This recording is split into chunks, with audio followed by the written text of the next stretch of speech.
'77 Nova, 4-door. Put these here center lines on it.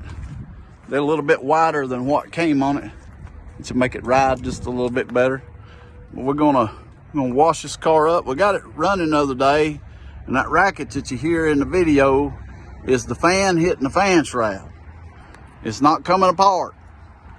But anyway, it'll make a nice little car once we get it washed up and cleaned up. I'm gonna probably take some of this off because it's already come off of that door. And that's just all glued on there anyway, that 3M stuff or whatever they use at the factory for that body trim.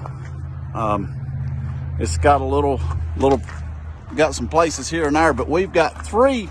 Hey, we got 3 of these cars, Mom? Yes, that's 3 of them.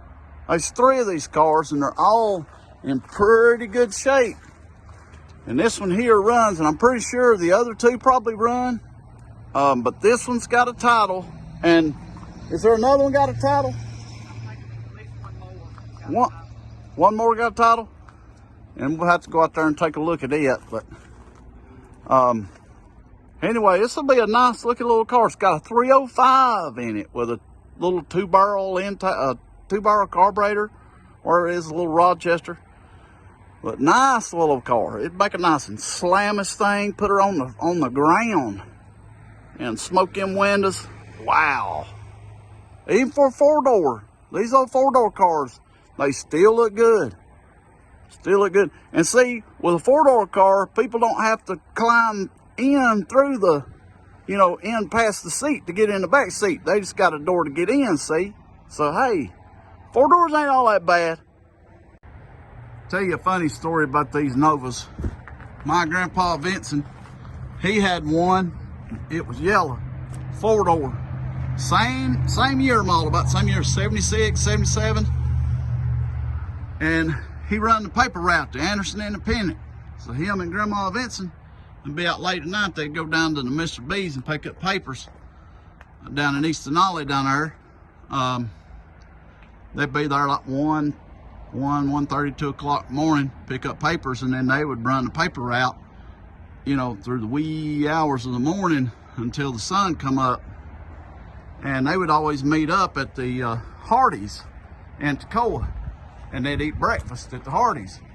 Well, Grandma, she showed up, because see, back in that day, we didn't have cell phones. This is, what, in the 90s? Yeah. About the mid-90s? Late 80s, early 90s. Late 80s, early 90s? Okay.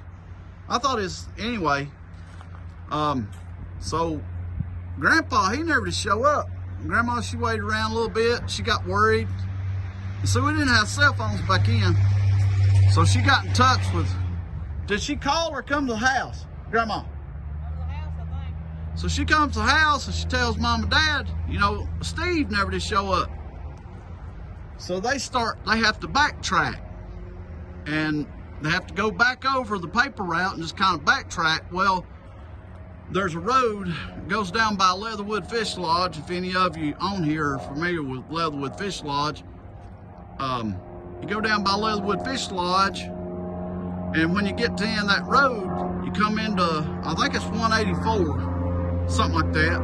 Anyway, that road ends into 184, so you got to take a left or a right. Well, Grandpa, I don't know if he fell asleep or what, but he went straight through that stop sign and straight across 184, and he ended up jumping. And that bank was, I guess that bank was 15, 20 foot high, wasn't it? It was tall, wasn't it? It was a big old bank. And he cleared that bank, he took that Nova, and he done a Dukes of Hazzard right off over into a cow pasture. And there was a cow pasture, thank goodness there was a cow pasture out there, but he sent that Nova right between some trees. I mean, he went just as perfect you ever seen. Just poof, jumped that bank and landed right off out in the middle of that cow pasture. And Dad said when he got there, he was standing there beside the car, waiting on everybody to come get him. And I mean, he's still able to drive it out, wasn't he, Mom? Yeah, They drove it out. So these old Novas right here, that's the thing about these old cars. These old cars will take a beating and keep on getting it. Now, I will say that the newer stuff, like the Vortex, the 96 through 2000, and even the LS stuff, some good motors. But as far as, you know, durability, right here. And the good thing about these old cars, you don't have to worry about computers and sensors and all that bull crap going out. This thing either, if it don't crank, it's either the timing or it's fuel. One of the two, or the battery's dead. But